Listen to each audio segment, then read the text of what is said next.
S'il est une expérience quasi universelle, partagée par la grande majorité des êtres humains, c'est cette sensation, aussi silencieuse que pénible, que notre propre esprit est souvent un territoire hostile, un champ de bataille où les pensées surgissent sans prévenir, les émotions explosent sans prévenir, les désirs se superposent, les insécurités s'accumulent, les peurs s'infiltrent, et tout semble évoluer de manière chaotique, désordonnée, déconnectée, incontrôlable.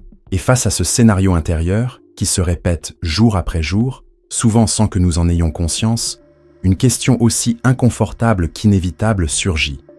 Pourquoi, après tout, mon esprit semble-t-il si incontrôlable? Pourquoi ne coopère-t-il pas? Pourquoi ne m'obéit-il pas? Pourquoi ne s'organise-t-il pas? Ne se stabilise-t-il pas? Ne se calme-t-il pas? Et c'est précisément là qu'intervient Baruch Spinoza, avec une clarté, une précision et une lucidité à la fois déconcertante et profondément libératrice. Spinoza démantèle sans relâche l'illusion selon laquelle votre esprit est, par nature, désordonné, brisé, défectueux. Il révèle, avec une clarté absolue, que ce que vous appelez chaos mental, anxiété, confusion, instabilité, n'est pas, en réalité, une erreur. Ce n'est pas un problème isolé. Ce n'est pas une faille du système. C'est simplement l'effet inévitable de l'ignorance du fonctionnement de votre propre esprit. Car, tant que vous ne comprenez pas les causes qui génèrent vos pensées, vos émotions, vos affections, vos impulsions, vos insécurités, vos désirs, vous vivez inévitablement dans un état de servitude intérieure. Une servitude dans laquelle vous ne gouvernez pas votre esprit, vous êtes gouverné par lui. Ou, plus précisément, par les affections qui commandent invisiblement vos pensées, vos perceptions, vos interprétations et vos choix. Et voici l'une des révélations les plus puissantes et les plus ignorées de la philosophie de Spinoza. Vous ne pouvez contrôler votre esprit tant que vous ne comprenez pas les causes qui l'animent, car les pensées ne naissent pas du néant. Les émotions n'apparaissent pas par hasard. Les désirs ne sont pas des forces spontanées qui se manifestent simplement au hasard. Tout, absolument tout, qui se produit dans votre esprit est un effet, l'effet de cause dont, la plupart du temps, vous n'avez pas conscience. Et, tant que vous ne voyez pas ces causes, tant que vous ne comprenez pas leur fonctionnement, votre esprit continue de fonctionner en mode automatique. Un mode où ce qui gouverne n'est ni la raison, ni la compréhension, ni la lucidité, mais plutôt les affects, les passions. Ces forces invisibles qui, sans que vous vous en rendiez compte, déterminent ce que vous ressentez, ce que vous pensez, ce que vous désirez, comment vous agissez, comment vous réagissez. Et remarquez bien, ce fonctionnement n'est pas un défaut, ce n'est pas une anomalie, ce n'est pas une erreur, c'est simplement la façon dont l'esprit fonctionne lorsqu'il n'est pas gouverné par la raison, lorsqu'il n'est pas éclairé par la compréhension des causes. Et tant que cela n'est pas le cas, vous vivez inévitablement dans le cycle de la réactivité. Un cycle où vous ne choisissez pas, vous réagissez. Où vous ne gouvernez pas, vous êtes gouverné. Où vous ne construisez pas consciemment vos états internes, vous êtes continuellement entraîné par les affects qui naissent de vos rencontres avec le monde, les gens, les événements, avec le contenu même de votre esprit. Et c'est là que surgit la prise de conscience, bien qu'inconfortable au début. C'est en réalité la clé de la libération. La souffrance mentale, l'anxiété, la confusion, le sentiment constant de déstabilisation ne sont pas des états naturels de l'esprit. Ils ne sont pas inévitables. Ce ne sont pas des traits permanents de votre personnalité. Ce sont simplement les effets de l'ignorance, de l'incompréhension du fonctionnement des affects, de la génération des pensées, de la formation des émotions, de la construction des désirs, du fonctionnement de l'esprit lui-même dans son ensemble. Et, au moment précis où cette compréhension commence à s'installer, au moment précis où la lumière de la raison commence, même timidement, à éclairer les processus invisibles qui opèrent en vous, quelque chose d'absolument extraordinaire se produit. Le chaos intérieur commence tout simplement à se dissoudre, à se réorganiser, à se stabiliser. Car, désormais, vous ne luttez plus contre les effets. Vous commencez pour la première fois à en voir les causes. Et, une fois que vous les avez perçus, les effets cessent immédiatement de vous dominer. Et remarquez qu'il ne s'agit pas d'un processus théorique. Ce n'est pas un exercice intellectuel abstrait. Ce n'est pas une philosophie éloignée de la vie pratique. C'est, en fait, la pratique même de la liberté. Car, au moment même où vous commencez à réaliser que les pensées qui vous angoissent, les émotions qui vous déstabilisent, les désirs qui vous entravent, les impulsions qui vous désorganisent, ne sont ni des forces mystérieuses, ni des malédictions personnelles, ni des défauts de votre esprit, mais plutôt des effets parfaitement compréhensibles, parfaitement explicables, parfaitement organisables de causes qui, souvent, agissent à votre insu. À cet instant, votre relation avec votre propre esprit change, radicalement, définitivement, irréversiblement. Et à partir de là, une question surgit qui n'est plus théorique, ni philosophique, ni abstraite, mais profondément pratique, urgente et transformatrice. Si tout ce que je ressens, tout ce que je pense, tout ce que je désire, tout ce qui me déstabilise est en réalité l'effet de causes que j'ignore, alors quelle est la véritable nature de ces causes? Qu'est-ce qui agit exactement dans les coulisses de ma conscience, façonnant mes affects, mes pensées, mes impulsions, mes états émotionnels? Et, plus important encore, comment, concrètement, puis-je commencer à percevoir ces causes, à comprendre leur fonctionnement et, à partir de cette compréhension, à réorganiser mon esprit afin que, pour la première fois, je devienne véritablement quelqu'un d'inébranlable, de libre, de stable, d'intégral et de conscient. Et c'est précisément ce dont nous parlerons dans le prochain sujet. S'il existe une découverte absolument fondamentale et pourtant profondément négligée par la grande majorité des gens, c'est précisément celle-ci. Votre esprit ne fonctionne pas selon ce que vous croyez gouverner votre conscience. Il ne fonctionne, la plupart du temps, ni par la raison, ni par la logique, ni par le libre arbitre, ni par des choix conscients. Du moins, pas avant de comprendre en profondeur les dynamiques invisibles qui régissent vos propres affections.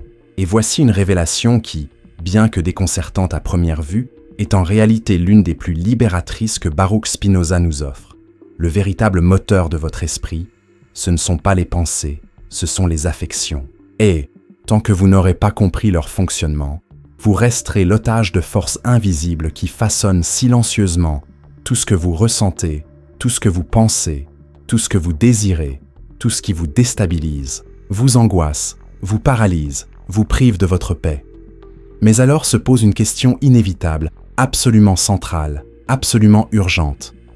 Que sont, après tout, les affects? Spinoza nous en donne une définition qui, par sa clarté et sa précision, a le pouvoir de réorganiser instantanément toute notre relation à notre esprit. L'affect est, tout simplement, la manière dont notre corps et notre esprit sont impactés par nos rencontres avec le monde. Chaque rencontre, qu'il s'agisse d'une personne, d'une situation, d'une idée, d'une pensée, d'un souvenir, d'une émotion, d'un environnement, génère inévitablement un effet sur notre corps, notre esprit, notre énergie vitale. Et cet effet, c'est ce que Spinoza appelle l'affect. Et remarquez bien que cet impact peut avoir deux directions fondamentales. Il peut vous renforcer, vous épanouir, augmenter votre pouvoir d'exister, générer joie, clarté, présence, stabilité, liberté. Ou bien il peut vous affaiblir, vous contracter, diminuer votre pouvoir, générer tristesse, anxiété, peur, insécurité, confusion, déstabilisation. Et, tant que votre esprit ne comprend pas comment ces affects fonctionnent, comment ils se forment, comment ils s'installent, comment ils se déploient, il vit inévitablement dans un état de servitude. Une servitude où vous ne contrôlez pas vos états internes, vous êtes simplement entraîné par eux. Ou vous ne choisissez pas ce que vous ressentez.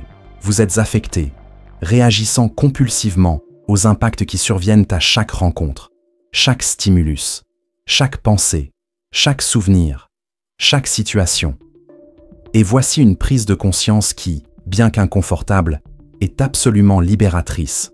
Tant que vous ne comprenez pas les affects qui agissent en vous, votre esprit ne vous appartient pas. Votre monde intérieur échappe à votre contrôle. Vous ne vivez pas, vous réagissez. Vous ne choisissez pas, vous êtes choisi par les affects qui vous traversent. Vous ne décidez pas, vous êtes simplement le résultat des rencontres que vous vivez. des influences que vous recevez, des stimuli qui vous impactent, des pensées qui surgissent, des émotions qui se forment. Et dans cet état, tout sentiment de stabilité, de sécurité, de liberté, de clarté devient inévitablement une illusion fugace, fragile, instable, vulnérable à tout changement, à tout imprévu, à tout événement extérieur. Et réalisez que cela explique de manière absolument précise pourquoi vous ressentez ce que vous ressentez, pourquoi votre esprit devient instable, pourquoi votre paix est si fragile, pourquoi votre stabilité intérieure est si facilement détruite par les situations, les gens, les mots, les événements, les pensées. Car tant que vous ne comprenez pas les sentiments qui vous traversent, n'importe quoi, absolument n'importe quoi, peut vous déstabiliser. Un mot prononcé par quelqu'un, un regard en coin, un message sans réponse, un commentaire qui ravive une vieille insécurité, un souvenir qui réveille une douleur non résolue, une situation qui vous expose, qui vous frustre, qui vous menace. Et tant que votre esprit ne comprend pas comment tout cela fonctionne, il vit, inévitablement, dans un état d'instabilité constante, une guerre invisible qui se répète, jour après jour, sans répit, sans repos, sans résolution. Mais, et c'est ici que commence le véritable tournant, cet état n'est pas une condamnation, ce n'est pas une condition permanente, c'est simplement l'effet de l'ignorance. Et, comme tout effet né de l'ignorance, il commence à se dissiper au moment même où la compréhension s'installe. Car dès l'instant où vous commencez véritablement à observer vos affects, à percevoir d'où ils viennent, comment ils se forment, quelles rencontres les génèrent, quelles pensées les nourrissent, quelles interprétations les nourrissent, à cet instant, ils cessent immédiatement d'être des forces aveugles qui vous entraînent. Ils deviennent, tout simplement, des phénomènes observables, des processus compréhensibles, des expressions de la dynamique naturelle entre votre corps, votre esprit et le monde. Et, une fois compris, ils cessent de vous dominer. Car maintenant vous voyez, maintenant vous comprenez, maintenant vous n'êtes plus un otage. Vous commencez, pour la première fois, à devenir le centre même de votre expérience, le point de stabilité même qui ne peut plus être ébranlé par des mouvements extérieurs. Et remarquez bien, ce n'est pas une promesse abstraite, ce n'est pas une utopie lointaine, ce n'est pas une théorie philosophique déconnectée de la vie. C'est en fait une pratique absolument concrète, absolument réelle, absolument possible. Car au moment même où vous commencez à cartographier vos affects, à remarquer, à chaque instant, si ce que vous ressentez est un affect qui vous renforce ou vous affaiblit, s'il est né de la compréhension ou de l'ignorance, s'il vous dilate ou vous contracte, à ce moment-là, vous commencez inévitablement à réorganiser votre esprit, à réorganiser votre conscience, à réorganiser votre expérience même de l'existence. Et, dans ce mouvement, ce qui semblait auparavant une souffrance inévitable, une anxiété constante, une déstabilisation permanente, commence tout simplement à se dissoudre. Car, désormais, vous ne luttez plus contre les effets, vous commencez enfin à en voir les causes. Et c'est précisément cette compréhension lucide, directe et irréfutable du fonctionnement des affects, de la façon dont ils façonnent votre esprit, vos émotions, vos pensées, vos désirs, qui nous conduit, naturellement et inévitablement, à la révélation suivante sur ce chemin, le grand tournant. Car, s'il est vrai que la souffrance naît de l'ignorance de ses causes, alors la question la plus importante se pose inévitablement. Que se passe-t-il concrètement lorsque vous commencez à percevoir ces causes? Et la réponse est aussi simple que transformatrice. Votre esprit se réorganise, votre monde intérieur se stabilise, et ce qui semblait être une souffrance inévitable disparaît tout simplement. Et c'est précisément ce dont nous parlerons dans le prochain sujet.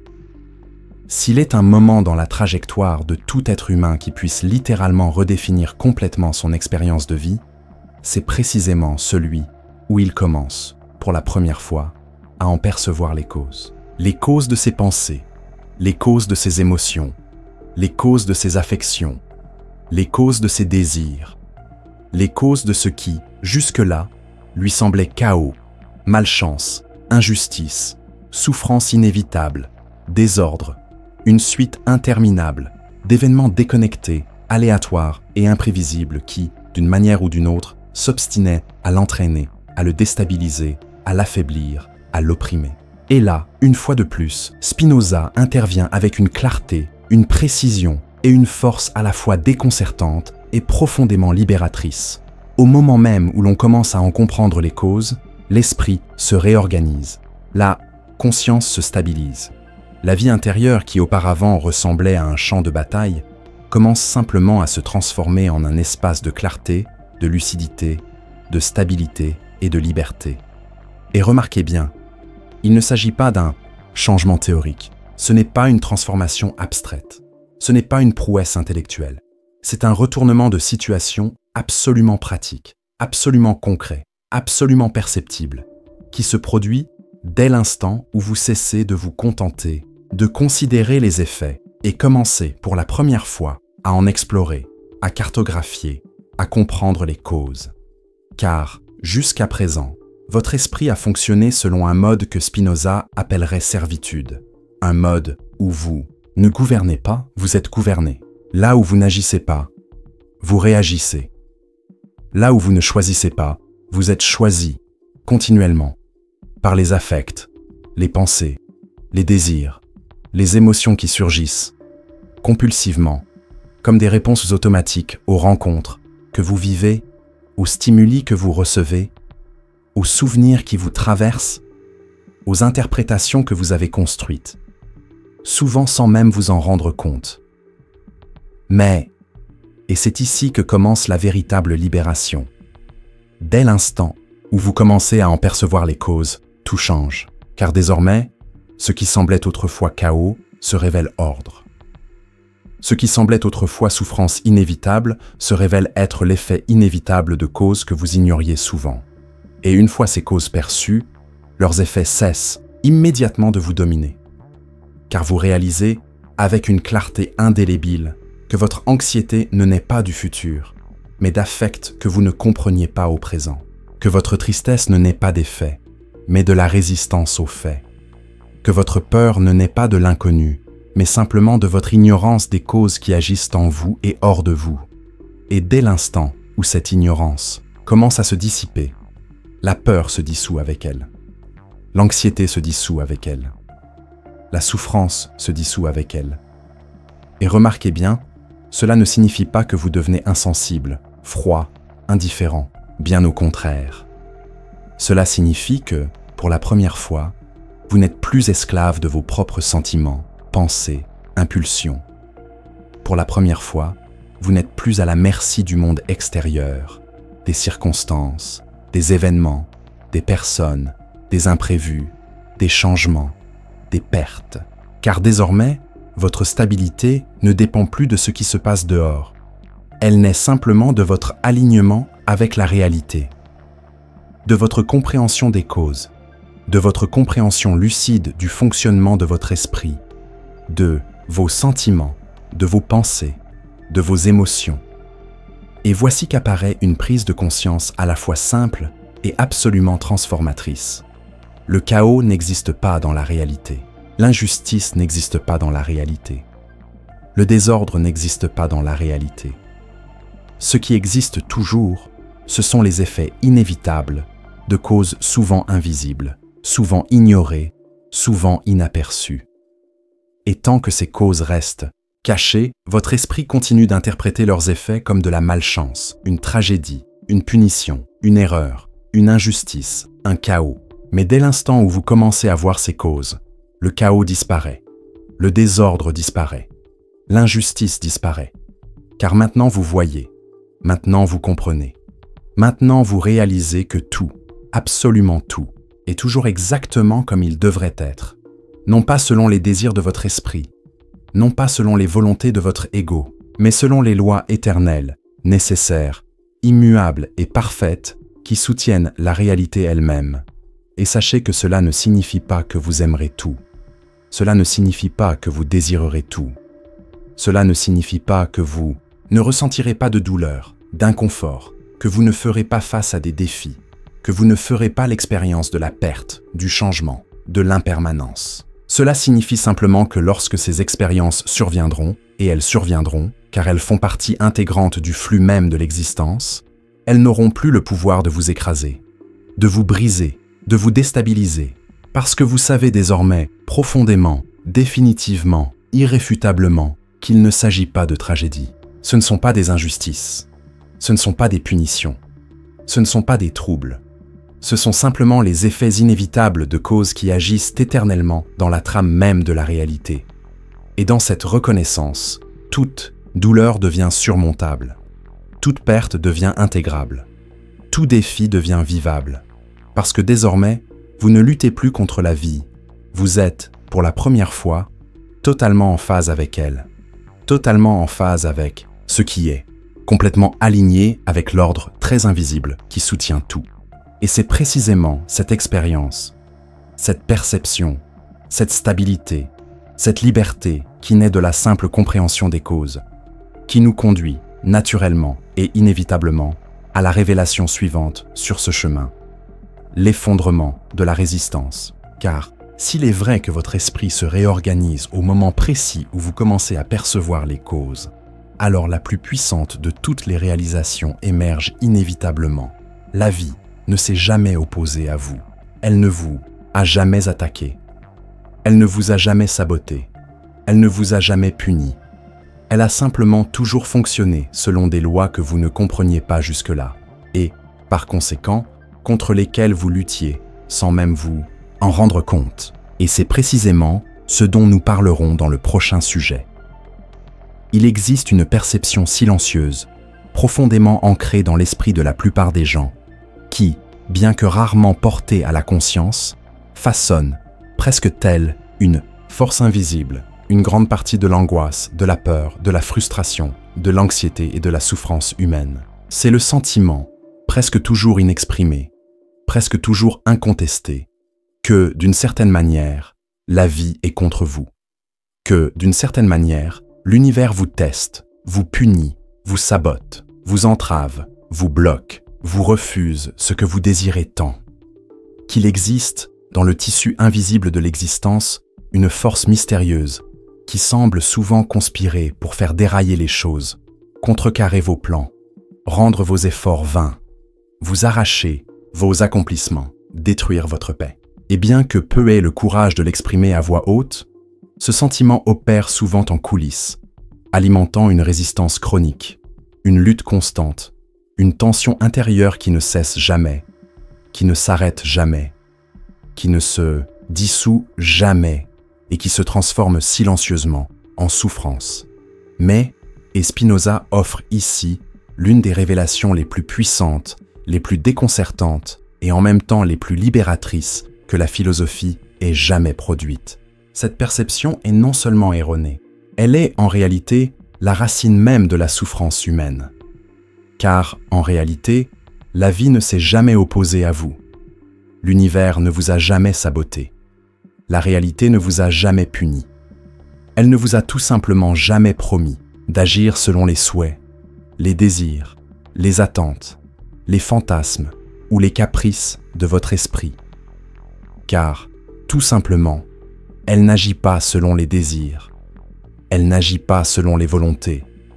Elle n'agit pas selon les préférences subjectives. La réalité agit exclusivement selon des lois éternelles, des lois nécessaires, des lois immuables, des lois parfaites, qui soutiennent, de manière absolument impersonnelle, absolument indifférente à nos opinions, absolument indépendante de nos volontés, tout ce qui est, tout ce qui existe, tout ce qui advient. Et remarquez bien, cet ordre n'est pas un ordre moral, ce n'est pas un ordre fondé sur le bien et le mal, le juste et l'injuste. C'est simplement l'ordre de l'existence lui-même, l'ordre de la réalité elle-même. L'ordre de Dieu, non pas en tant qu'être, ni en tant que conscience extérieure, ni en tant que juge céleste, mais en tant que substance même de l'être, en tant que tissu même de la réalité, en tant que nature elle-même dans son expression la plus pure, la plus incontournable, la plus inévitable. Et au moment même où cette prise de conscience commence à s'installer, au moment même où votre esprit commence véritablement à réaliser que tout ce que vous avez appelé injustice, malheur, tragédie, chaos, désordre, châtiment, n'était en fait que votre résistance inconsciente, compulsive et automatique aux lois qui régissent l'univers lui-même. Quelque chose d'extraordinaire se produit. La résistance s'effondre. La guerre intérieure prend fin. La souffrance commence tout simplement à se dissoudre. Et remarquez bien, cet effondrement de la résistance n'est pas un acte de résignation. Ce n'est pas un geste de soumission. Ce n'est pas un état de passivité, de conformisme, d'apathie. C'est en réalité la plus haute, la plus sublime, la plus puissante de toutes les formes de liberté. Car vous réalisez maintenant, si clairement, si lumineusement, si définitivement, que vous n'avez jamais lutté contre la vie. Vous avez toujours lutté contre votre propre ignorance de son fonctionnement réel, luttant contre des lois que vous ne compreniez pas, luttant contre des causes que vous ne perceviez pas, luttant contre des chaînes d'effets qui ont toujours fonctionné selon l'ordre nécessaire de la réalité elle-même, et qui, par conséquent, ne pourraient jamais, par définition, être autres que ce qu'elles sont. Et à l'instant même où cette compréhension s'installe, la guerre intérieure disparaît, car désormais vous n'exigez plus que la vie se plie à votre volonté. Vous n'essayez plus de forcer l'univers à obéir à vos fantasmes, à vos attentes, à vos désirs. Maintenant vous voyez, maintenant vous comprenez, maintenant vous réalisez, avec une clarté indélébile, que la réalité ne s'est jamais opposée à vous, que Dieu, compris comme la réalité elle-même, comme la nature elle-même, comme l'être lui-même, ne vous a jamais jugé, puni, mis à l'épreuve, saboté. Car Dieu tout simplement est, et la réalité, tout simplement, fonctionne selon des lois éternelles, nécessaires, parfaites, et qui ne dépendent pas de votre approbation, de votre résistance, de votre accord, de votre lutte. Elles sont, elles agissent, elles soutiennent tout. Et dès l'instant même où vous cessez de les combattre, émerge, pour la première fois, une paix inébranlable, une liberté inébranlable, une stabilité qui ne peut plus être brisée, ni par l'impermanence de la vie, ni par les pertes, ni par les changements, ni par les défis. Et comprenez bien, cela ne signifie pas que vous deveniez indifférent à la douleur, aux difficultés, à l'impermanence. Cela ne signifie pas que vous cessiez d'agir, que vous deveniez apathique, que vous abandonniez vos projets, vos désirs, vos choix. Cela signifie simplement que vous agissez désormais depuis un autre point de vue. Plus par résistance, plus par lutte contre ce qui est, plus par tentative de plier la réalité à votre volonté. Vous agissez désormais simplement par compréhension, par alignement, par lucidité, par compréhension du fonctionnement réel de la réalité. Et dans cet état, tout défi devient surmontable, toute perte devient intégrable, toute douleur devient vivable. Car désormais, elle n'est plus interprétée comme une tragédie, une injustice, un désordre. Elle est simplement reconnue pour ce qu'elle est, l'effet inévitable des lois qui régissent toute chose. Et dans cette reconnaissance, la souffrance disparaît, la peur disparaît, l'anxiété disparaît, et à sa place, surgit simplement la paix, surgit simplement la liberté, surgit simplement le pouvoir d'exister, exactement comme la vie est. Et c'est précisément cette expérience, cette liberté, cette paix, cette stabilité qui naissent simplement de l'effondrement de la résistance, qui nous conduit, naturellement et inévitablement, à la révélation suivante de ce chemin, lorsque la raison prend le dessus. Car s'il est vrai que la vie ne s'est jamais opposée à vous, alors une prise de conscience encore plus puissante surgit inévitablement. Au moment même où la raison prend le contrôle de votre esprit, vos affections se réorganisent, votre conscience se stabilise, votre liberté est réalisée, et la déstabilisation qui semblait inévitable disparaît tout simplement. Et c'est précisément ce dont nous parlerons dans le prochain sujet. S'il existe une expérience capable de redéfinir, de réorganiser et de transformer définitivement votre relation à votre esprit, à vos sentiments, à vos pensées, à vos émotions, à vos désirs et, par conséquent, à votre vie elle-même, c'est précisément le moment où la raison prend le dessus sur votre conscience pour la première fois. Car, tant que cela n'est pas arrivé, votre esprit demeure un territoire dominé par des sentiments désordonnés, des passions aveugles, des pensées automatiques et des impulsions qui surgissent sans contrôle, direction, compréhension, ni clarté. Vous continuez à vivre dans un état de réactivité, dans un état de servitude, dans un état de déstabilisation constante, où le moindre événement extérieur, la moindre parole, le moindre regard, le moindre changement de circonstance a le pouvoir de vous effondrer, de vous arracher à votre centre, de vous replonger dans le cycle sans fin de l'anxiété, de la peur, de l'insécurité, de la frustration et de la résistance. Mais, et c'est là le véritable tournant, la véritable révolution, la véritable libération. Au moment même où la raison prend le dessus, tout change. Pas comme par magie, pas comme un miracle, pas comme un état mystique, surnaturel ou ésotérique, mais comme une conséquence absolument logique, absolument naturelle, absolument inévitable de la compréhension. Car voyez-vous, quand la raison règne, cela ne signifie pas que vous devenez insensible, froid, déconnecté, déshumanisé. Bien au contraire. Cela signifie simplement que désormais, les affections qui vous entraînaient, vous dominaient, vous désorganisaient, cessent d'être des forces aveugles qui vous contrôlent.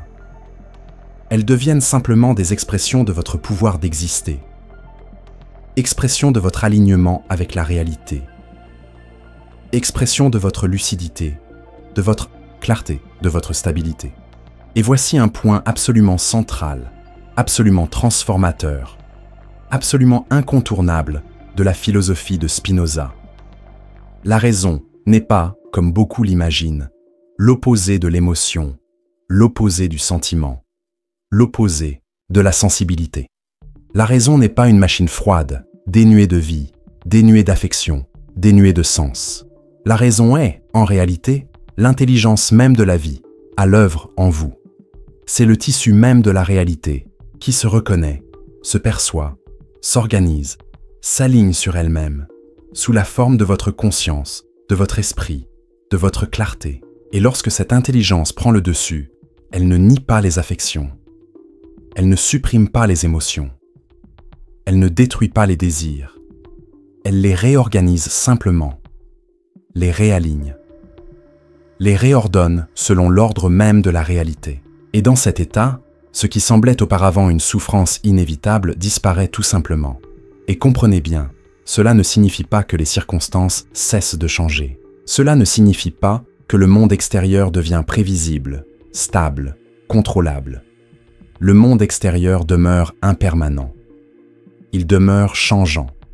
Il demeure dynamique. Il continue d'apporter défis, changements, pertes, transformations, imprévus. Mais maintenant, pour la première fois, cela n'a plus le pouvoir de déstabiliser votre monde intérieur. Car désormais, votre stabilité ne dépend plus de ce qui se passe à l'extérieur. Elle naît simplement de votre alignement avec la réalité, de votre compréhension des causes, de votre compréhension des lois qui régissent le monde extérieur et le monde intérieur. Et dans cet état, vous accédez, pour la première fois, à une liberté, une paix, une stabilité qui ne peuvent plus vous être enlevées, ni par les événements, ni par les personnes, ni par les pertes, ni par les changements, ni par l'incertitude. Et ici émerge une perception si puissante, si définitive, si lumineuse, qu'elle a, à elle seule, le pouvoir de réorganiser toute votre relation à la vie. Vivre sous l'empire de la raison, c'est, en pratique, vivre dans un état où le chaos extérieur n'a plus le pouvoir d'engendrer le chaos intérieur, où l'instabilité du monde n'a plus le pouvoir d'engendrer l'instabilité de votre conscience, où les pertes, les changements, la douleur, l'impermanence ne sont plus interprétés comme une tragédie, une injustice, une punition, un désordre, mais simplement comme l'expression inévitable des lois qui soutiennent la réalité elle-même. Et dans cette reconnaissance, toute douleur devient surmontable. Tout défi devient intégrable. Toute expérience devient vivable, non plus par la résistance, non plus par la lutte, non plus par la guerre intérieure, mais par la compréhension, la lucidité, la clarté, l'alignement. Et comprenez bien, cela ne signifie pas que vous devenez immunisé contre la douleur physique, ni que vous cessez d'avoir des préférences, ni que vous cessez d'agir dans le monde, de chercher ce qui a du sens, d'éviter ce qui vous affaiblit. Cela signifie simplement que votre relation à tout cela est transformée. Car désormais, vous n'agissez plus par ignorance, par confusion, par contrainte, par anxiété, par peur, par insécurité, par manque, par l'illusion que le monde devrait se plier à votre volonté. Désormais, vous agissez simplement avec clarté, avec alignement, avec une compréhension lucide du fonctionnement de la réalité et donc de la manière d'y vivre concrètement, véritablement et inébranlablement. Et c'est précisément cette expérience, cette liberté, cette stabilité, ce pouvoir d'exister qui naît simplement du gouvernement de la raison, qui nous conduit, naturellement et inévitablement, à la révélation suivante de ce chemin. Le monde demeure, chaotique, mais vous ne succombez plus avec lui.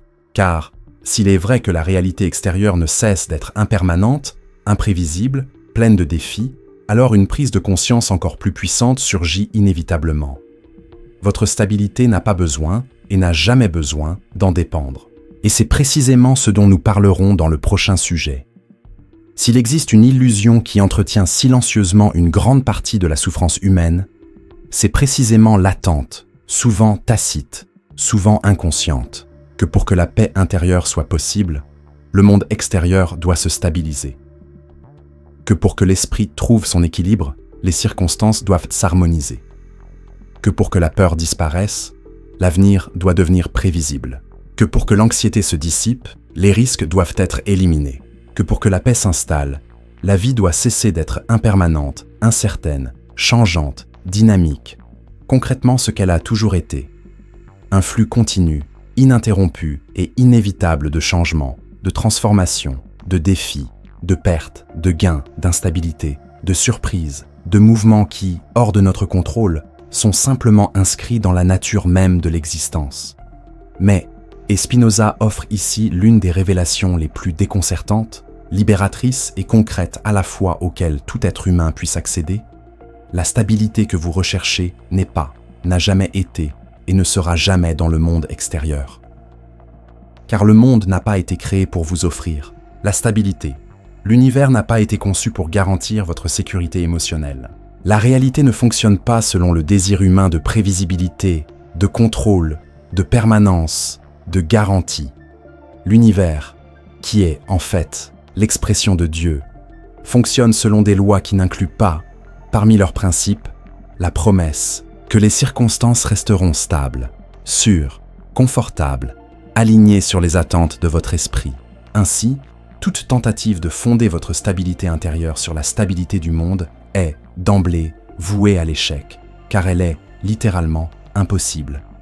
Et là, presque inévitablement, émerge la plus puissante de toutes les irréalisations. Le monde demeure chaotique, mais vous n'êtes plus obligé de sombrer avec lui, car désormais, votre stabilité ne dépend plus des circonstances.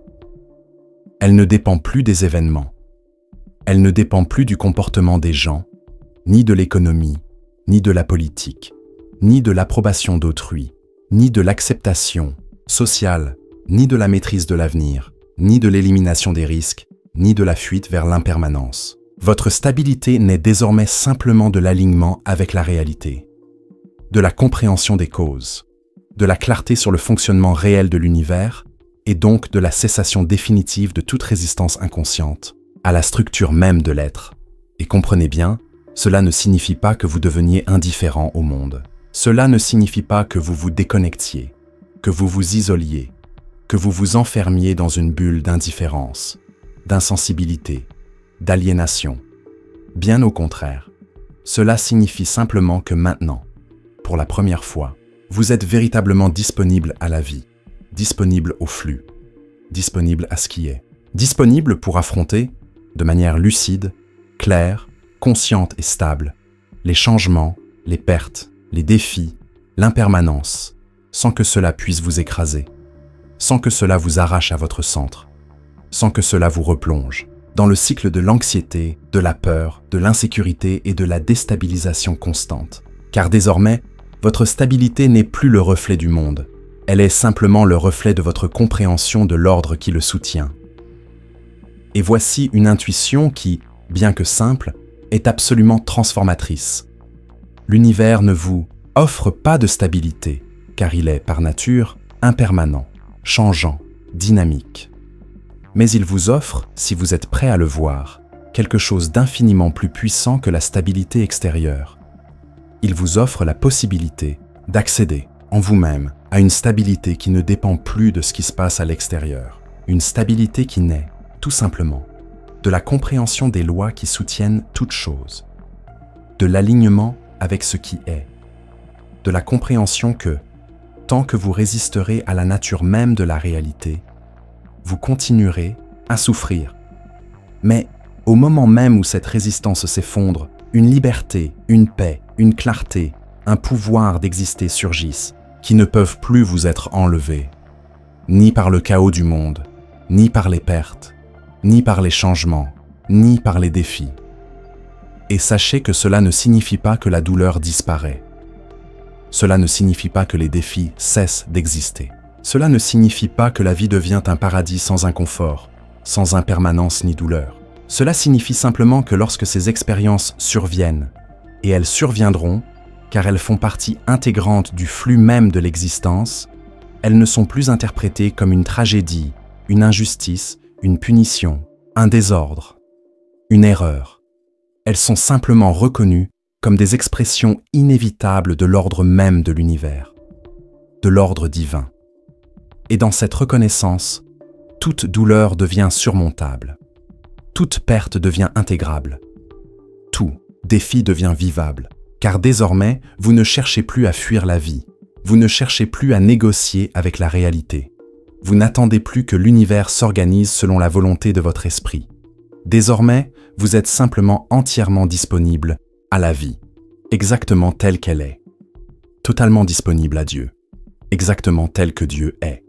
Et dans cet état, ce qui semblait autrefois une souffrance inévitable disparaît, ce qui semblait autrefois une anxiété constante se dissout, ce qui semblait autrefois une peur incontrôlable s'évapore, car vous réalisez désormais, avec une clarté indélébile, que si le monde demeurera inévitablement chaotique, impermanent et imprévisible, votre stabilité n'en dépendra pas, et n'en a jamais dépendu. Elle naît simplement de la compréhension, de l'alignement, de la lucidité, de la clarté sur ce qu'est Dieu, sur ce qu'est la vie, sur ce qu'est la réalité elle-même. Et dans cet alignement surgit, pour la première fois, une liberté inébranlable, une paix inébranlable, un pouvoir d'exister inébranlable. Car désormais, il ne dépend plus de rien d'extérieur. Il naît simplement de votre propre alignement avec ce qui est. Et c'est précisément cette expérience, cette liberté, cette stabilité, cette paix inébranlable qui nous conduit naturellement et inévitablement à la révélation finale de ce chemin. Vivre inébranlablement. Car s'il est vrai que le monde demeure chaotique, mais que l'on ne tombe plus avec lui, alors une prise de conscience encore plus puissante émerge inévitablement. Il existe un état de liberté, réelle, concrète, définitive, où, même si tout s'écroule, tout échoue, tout change, tout disparaît, votre stabilité intérieure demeure intacte. Et c'est précisément ce dont nous parlerons dans le prochain et dernier sujet. Arriver ici ne se résume pas à une série de réflexions philosophiques, ni à l'accumulation de concepts, ni à la collecte d'idées sophistiquées sur l'existence. Arriver ici, c'est en pratique franchir une frontière de conscience, une frontière qui sépare deux modes de vie radicalement différents. D'un côté, l'ancienne voie, celle où votre stabilité intérieure dépend du monde extérieur, où votre paix dépend des circonstances, où votre liberté dépend de l'approbation d'autrui, où votre sécurité dépend de la maîtrise de l'avenir, où votre bonheur dépend de la satisfaction de vos désirs, où votre vie intérieure est en permanence l'otage de ce qui est extérieur, de ce que vous ne contrôlez pas, de ce qui change, de ce qui vous échappe, de ce qui se transforme inévitablement, se perd, disparaît. Et, de l'autre, la nouvelle voie, celle où, pour la première fois, votre stabilité ne dépend plus de rien d'autre que de votre propre compréhension, de votre propre alignement avec la réalité, de votre propre lucidité sur ce qu'est Dieu, ce qu'est la vie, ce qu'est la réalité elle-même. Et sachez que cet état n'est pas théorique. Ce n'est pas une promesse abstraite. Ce n'est pas une utopie inaccessible. C'est en fait une expérience concrète, réelle, vivante, absolument accessible absolument possible pour tout être humain véritablement disposé à emprunter le chemin de la compréhension. Car voyez-vous, une fois que vous avez compris profondément que Dieu n'est pas un être extérieur, que Dieu n'est pas quelqu'un, que Dieu n'observe pas, ne juge pas, ne punit pas, ne récompense pas, mais plutôt que Dieu est la réalité même, que Dieu est la nature même, que Dieu est la trame même de l'être, de l'existence, de la vie. Alors, à cet instant précis, toute la vieille guerre intérieure s'effondre, toute résistance disparaît, toute anxiété se dissout, toute peur s'évapore. Car vous réalisez maintenant, avec une clarté indélébile, qu'en réalité, rien n'a jamais été contre vous, que la vie ne vous a jamais attaqué, que l'univers ne vous a jamais saboté, que la réalité ne vous a jamais puni, que Dieu ne vous a jamais mis à l'épreuve. Parce que Dieu, tout simplement, est, et la réalité, tout simplement, fonctionne selon des lois éternelles, nécessaires, immuables, et qui n'ont jamais dépendu, et ne dépendront jamais de votre approbation, de votre résistance, de vos désirs, de vos attentes. Et dans cet état, une liberté si profonde, si concrète, si lumineuse émerge qu'elle seule a le pouvoir de tout réorganiser. Car vous réalisez maintenant, définitivement, irréversiblement, que votre liberté n'a jamais été entre les mains du monde. Elle n'a jamais été entre les mains des circonstances. Elle n'a jamais été entre les mains des autres. Elle n'a jamais été dans le contrôle de l'avenir. Elle n'a jamais été dans la réalisation de vos désirs. Votre liberté a toujours été, et sera toujours, en un seul lieu, dans votre propre compréhension, dans votre propre alignement avec la réalité, dans votre propre lucidité sur le fonctionnement réel de la vie. Et dans cet état, ce qui semblait autrefois une souffrance inévitable disparaît. Ce qui semblait autrefois une anxiété constante se dissout. Ce qui semblait autrefois une peur incontrôlable s'évapore. Car désormais, votre stabilité ne dépend plus de ce qui se passe à l'extérieur. Elle naît simplement de l'intérieur. Elle naît simplement de votre propre alignement avec ce qui est. Et sachez que cela ne signifie pas que les défis disparaissent. Cela ne signifie pas que la douleur cesse d'exister. Cela ne signifie pas que la vie devient un jardin de délices, éternel, libéré de l'inconfort, de l'impermanence et de la douleur. Cela signifie simplement que lorsque ces défis surviennent, et ils surviendront, car ils font partie intégrante du flux même de l'existence, ils n'ont plus le pouvoir de vous écraser, de vous briser, de vous arracher à votre centre, car désormais, ils ne sont plus interprétés comme une tragédie, une injustice, une punition, une erreur, un désordre. Ils sont simplement reconnus pour ce qu'ils sont. Les effets inévitables des lois qui régissent la réalité elle-même. Et dans cette reconnaissance, toute douleur devient surmontable, toute perte devient intégrable, tout défi devient vivable, car désormais, vous ne cherchez plus à échapper à la vie. Vous ne cherchez plus à négocier avec Dieu. Vous n'attendez plus d'être sauvé, protégé, béni par une volonté extérieure. Désormais, vous êtes simplement entièrement disponible à la vie, exactement telle qu'elle est, totalement disponible à Dieu, tel que Dieu est. Et dans cet état, la liberté cesse d'être une idée. Elle cesse d'être un concept. Elle cesse d'être une promesse d'avenir. La liberté devient simplement votre façon naturelle d'exister, votre véritable façon d'être au monde. Car désormais, vous n'êtes plus l'otage de l'ignorance. Vous n'êtes plus prisonnier de la résistance. Vous n'êtes plus esclave des illusions, des fantasmes, des croyances qui ont entretenu, jusqu'à présent, une vision totalement déformée de ce qu'est Dieu et, par conséquent, de ce qu'est la réalité elle-même. Désormais, vous vivez simplement en harmonie, en totale présence au flux de ce qui est, dans la clarté que tout est Dieu, dans la pleine compréhension que l'existence est en soi le plus grand des privilèges, le plus grand des dons, l'expression même du sacré, non pas comme quelque chose de séparé, mais comme la vie elle-même qui se produit. Ici, maintenant, toujours. Et dans cet état, même si tout change, tout s'effondre, tout échoue, tout disparaît, votre stabilité intérieure demeure intacte, car désormais, elle ne dépend plus que de votre propre compréhension. Elle ne dépend plus que de votre propre alignement avec la réalité. Et dans cet état, vous devenez tout simplement inébranlable, non pas parce que vous contrôlez le monde, non pas parce que vous contrôlez les autres, non pas parce que vous contrôlez l'avenir, mais parce que désormais, vous n'avez plus besoin de contrôle, car désormais, vous êtes, pour la première fois, complètement aligné avec ce qui a toujours été incontrôlable, la vie elle-même, l'existence elle-même, la réalité elle-même. Dieu, exactement tel qu'il est.